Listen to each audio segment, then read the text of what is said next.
बाप्पाच्या समुद्रातील विसर्जन स्थळावर आता ओहोटी रेषा दाखवणारे सिग्नल बसवले जाणार आहेत। यामध्ये मुंबईतील 21 विसर्जन स्थळांवर ही मार्गदर्शक तरंगती चिन्ह बसवली जाणार आहेत। यामध्ये मुरिंग यंत्रणा, सोलर दिवे सुद्धा बसवले जातील। या संदर्भात प्रस्ताव आगामी स्थायी समितीमध्ये मंजुरीसाठी मांडला जाणार आहे।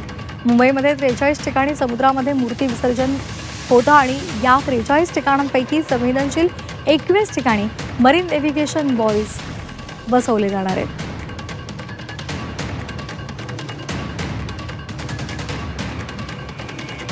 तर गणेशोत्सव अवघ्या काही दिवसांवर येऊन ठेपलेला आहे आणि त्यासाठी आता मार्गदर्शक सूचना सुद्धा जारी केल्या जात आहेत। बाप्पाच्या समुद्रातल्या विसर्जन स्थळावर आता ओहोटी रेषा दाखवणारे सिग्नल बसवले जाणार आहेत। यामध्ये मुंबईतील 21 विसर्जन स्थळांवर ही मार्गदर्शक तरंगती चिन्ह बसवली जातील।